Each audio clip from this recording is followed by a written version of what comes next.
Hello, আমার এক বোন না আমাকে অনেক দিন ধরে বলছে মাটি দিয়ে টিকটিকি বানানোর জন্য। ভাবা যায় মাটি দিয়ে টিকটিকি! আমি তোকে বলেছি যে আমি চেষ্টা করব। চলো চেষ্টাটা করেই দেখি আদৌ পারি কিনা। একটা টিকটিকি খুঁজছিলাম, যদি ওটা দেখে দেখে করা যেত, কিন্তু একটারও দেখা পেলাম না। আমি না অনেককেই দেখেছি টিকটিকি আরশোলা এদেরকে ভয় পেতে, কিন্তু আমি আজও বুঝিনি এদের দেখে ভয় পাওয়ার কারণটা কি।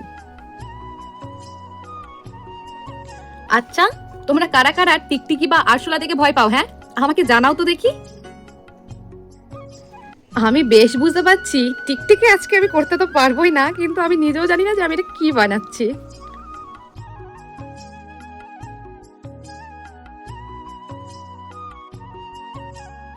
কাজ তো আমার মোটামুটি কমপ্লিট, চলো একটু শুকিয়ে আনা যাক। শুকিয়ে গেছে, চলো রং করা যাক।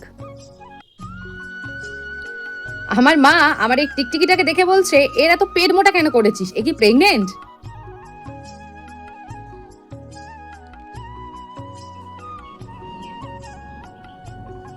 রং করা তো আমার মোটামুটি কমপ্লিট, চলো ফাইনাল লুকটা দেখা যাক।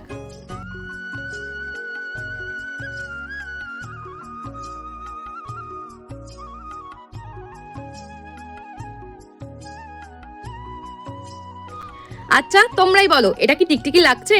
আমি না নিজেও জানি না টিকটিকি বানাতে গিয়ে আমি কি বানিয়ে ফেলেছি। যাই হোক, আমার এই টিকটিকিটা তোমাদের কেমন লাগলো অবশ্যই জানিও। আর হ্যাঁ, ভালো লাগলে কিন্তু অবশ্যই একটা লাইক ও সাবস্ক্রাইব করে দিও। মনে রেখো, তোমার একটা লাইক ও সাবস্ক্রাইব আমাদের কিন্তু নতুন নতুন কাজের অনেকটাই প্রেরণা যোগায়। যাই হোক, আজ আসলাম, দেখা হবে খুব শিগগিরই নতুন কোনো ভিডিওর সাথে। বাই।